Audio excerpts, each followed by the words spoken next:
इनकी शादी कैसे हुई? ये जो डोले वाले भाई हैं ये कहाँ से मिले और यार कैसे आके पिक्चर में एकदम से? एक ऐसी कहानी जो बहुत सारे शोज में मेरे ख्याल आप लोगों ने सुनी होगी मेरे मुंह से। 2010 में मम्मी पापा ने हज किया, 2012 में मैं करी थी शो जो मैं आपको बताया मॉर्निंग शो।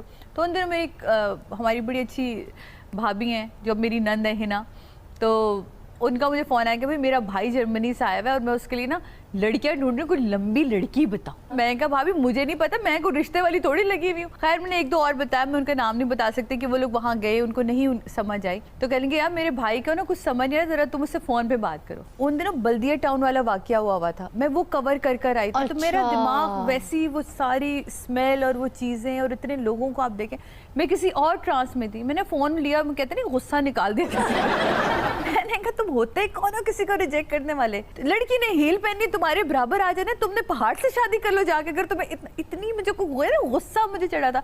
लंबी लंबी लंबी लंबी कितनी लंबी लड़की? मैं कहा तुमने छतें साफ करवानी है लड़की से?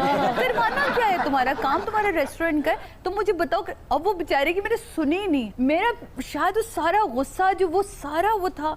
और बाद में मुझे एहसास हुआ कि मैंने इंतहाई बदतमीजी करी, लेकिन अब तो हो गई जो है। मैंने कहा देखें अब आप फिर अपने तौर पे खुद ही लड़ी थे, जो मैं आपके लिए कर सकती थी कर लिया। बाकी ये कि चीज़ लड़की हमेशा वो अच्छी होती है जो घर लेके चले। ज़रूरी नहीं कि आपको सारी चीज़ें मैच करके मिल जाए, उसके बाद आपका घर बिखरा हो, खूब लेक्चर दे के फ़ोन बंद कर दे। तो 3 दिन बाद मेरी नंद का फ़ोन आया, हमारे भाई को ना तुम बहुत अच्छी लगती है। बहुत कहती है हाँ वो हम रिश्ता लेकर आना चाहते हैं। वो कह रहे मुझे वही चाहिए जिससे मुझे इतनी सुनाई। लंबी नहीं मैंने बोल्ड कुड़ी चाहिए। हाँ कहते मुझे वही चाहिए जो इतना स्ट्रेट बोल सकती है, मुझे वही लड़की। तो वो कहेंगे तुम उससे मिल लो। मैं कहा मुझे नहीं मिलना, अब मम्मी से बात करें, अब मुझे समझ। वो भी नकवी हम भी नकवी, वो सारे दायरे और सारे वो सिगे मिल गए।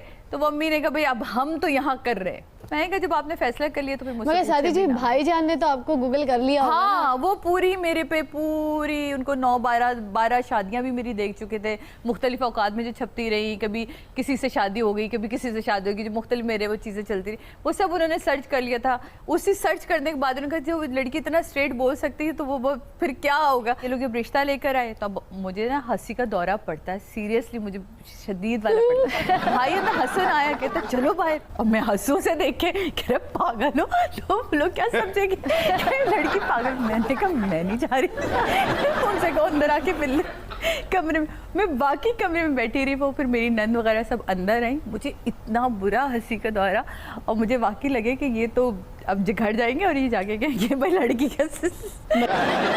जब आपने पहली मर्तबा उन्हें देखा और आपकी आंखों को यकीन आया कि मैं जैसी प्यारी हूँ वैसी मुझे शहजादा भी मिल रहा है, क्योंकि माशाल्लाह मुझे फिजा ये यकीन था कि हर माँ अपनी बेटी के लिए ना शहजादा ढूंढती है। वो आरसी मूसफ के वक्त जब शीशा रखा और वो दुपट्टा डाला और वो जब देखा तो ओहो उसका मतलब पर्ची ठीक ही खुली है।